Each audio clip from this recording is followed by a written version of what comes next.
What is your strategy? Do you even have one? Do you know how to calibrate if it's not working? Do you know what to do if only parts of it works, but other parts aren't working at all? And are you able to replicate what you're doing?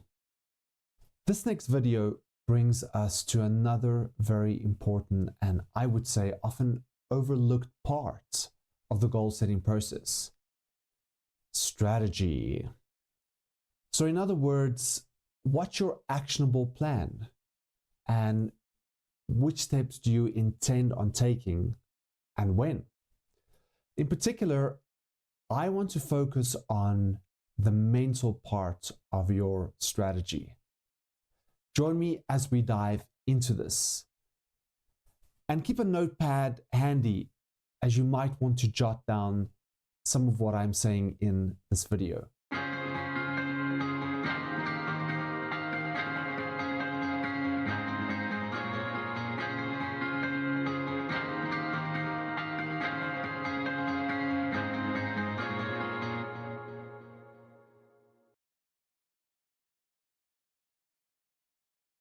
Well done for watching this video, very nice of you. And seeing that you're such a nice person, go ahead, subscribe and hit the like button. You know it's the right thing to do. A very warm welcome to all of you. Thank you so much for joining. My name is Wesley and this is a series of videos about goal setting where I give you the knowledge and the tools that you need to help you achieve your goals. If you're struggling to develop a strategy or you're getting stuck in parts of your strategy, please go ahead and book a discovery session. It's in the description of this video as well as the pinned comments at the top. It's usually 30 minutes. It's free of charge and you never know, I might be able to help you resolve this.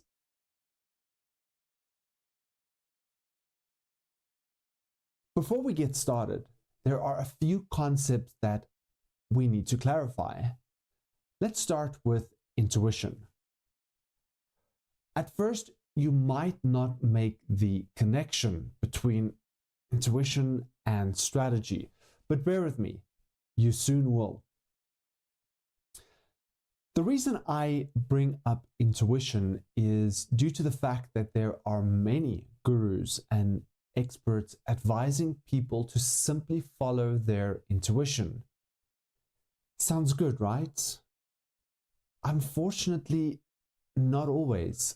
Intuition only really helps if it's being cultivated over time.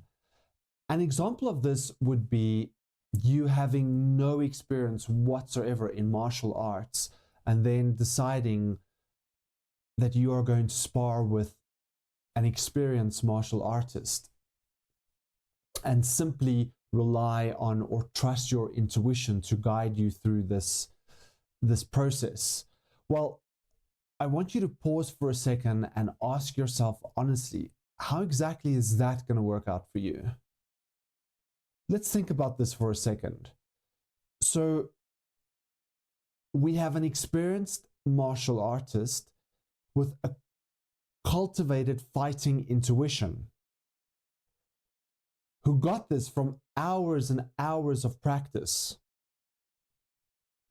And then there's you who has no practice, no experience, and yet thinks you're going to rely solely on your intuition to guide you through this.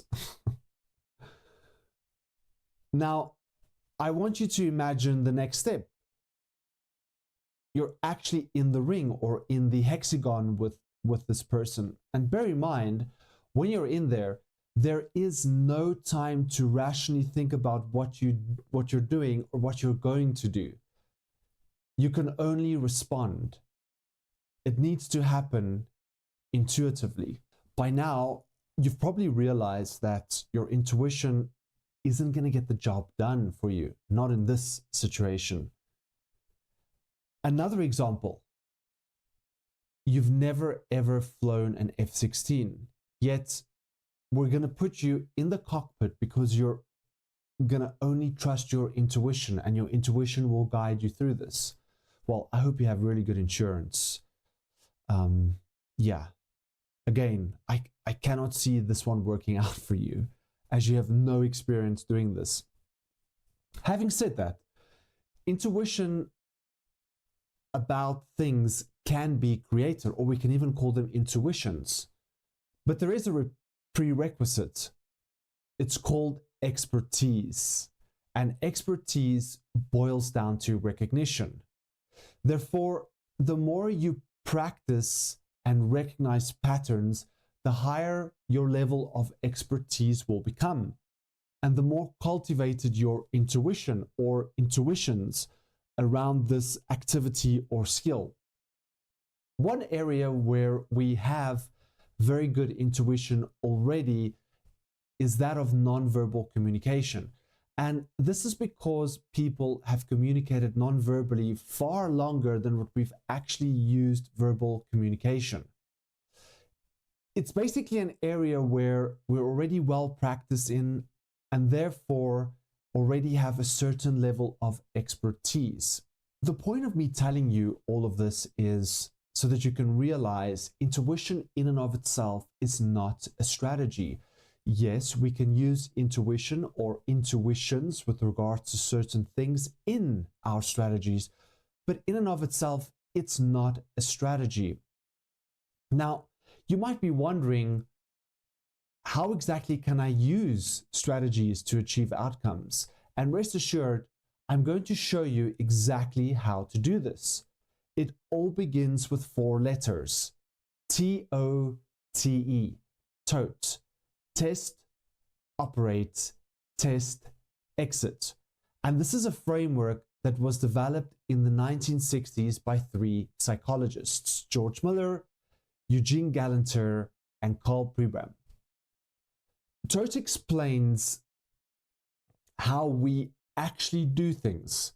And by following the 4 steps, we can compare our current state from a desired state or a desired outcome. We can do something about it to reduce the gap. We can check again to see if we're on the right track. If not, we restart the process. If we're on the right track, we can stop when we've achieved this desired outcome, i.e. the exit. Let's go through a few examples of TOTE in action. The first one, locking the front door. Your test would be something like, is the door locked? That's the outcome you want, right? Then you would operate. So you would either turn the key or you would press the lock button, depending on what kind of door it is. Then we test again. Is it locked now? If the answer is yes, you can exit and walk away. If the answer is no, you will need to operate again, possibly make changes, test, and then only walk away if it is locked. Now, I want you to consider a few things here. We don't randomly perform steps forever. The idea is that you would keep adjusting the way you operate until the result matches the outcome. Let's look at another example, making coffee in the morning. The test would be something like, do I have coffee ready? To operate, you would boil water, grind beans, mix them together and brew the coffee, well, depending on how you make your coffee. The test would be something like, is the coffee ready yet? If no, we keep brewing a little bit longer. If yes, the coffee is ready and we can exit these steps. Let's look at another example, maybe more practical. An entrepreneur launching an offer. The test would be something like, do I have an offer people actually want? Would someone pay for this? Then the operating part would be creating a simple version of the offer. Write the pitch, message people, email them, get in front of real humans. The test would be, are people responding? Are people interested? And more importantly, are they buying? If yes to all of these questions, keep and refine the offer. We can now exit. If no, you would probably need to go back and adjust your positioning, your pricing, the audience you're targeting, or even the problem you are solving for people.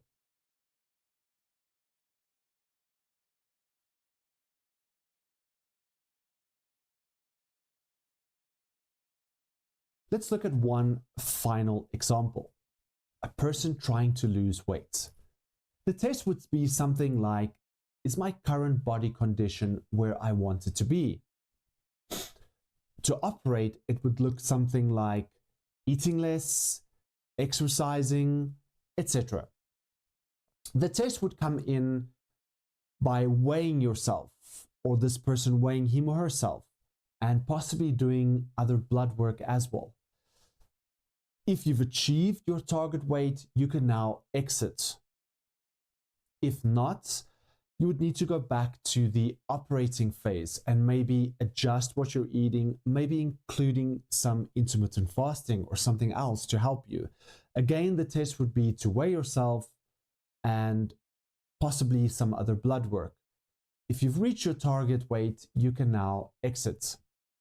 Now, you might be wondering, why do people who lose weight generally pick up the weight again after they have lost it? And this is simply because the person who has lost the weight now needs a new maintenance strategy, i.e., caloric intake, how much exercise, and this maintenance strategy will need to be different from when they were overweight. Because if they go back to using the same strategy they were using when they were overweight, well, it's only a matter of time until they are overweight again. So a simple test for this can be, is my current body composition where I want it to be?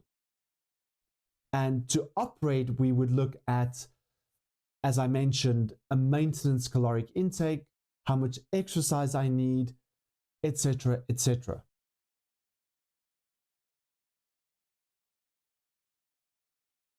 And that, folks, is what strategies roughly are all about. Yes, this is a very simplistic version. Strategies can get a lot more complicated, but this is a very good starting point and crucially important if you are trying to achieve a goal or an outcome. Right, let me know how this goes for you in the comments. I will see you soon for another video, and thank you so much for watching. Take care and goodbye.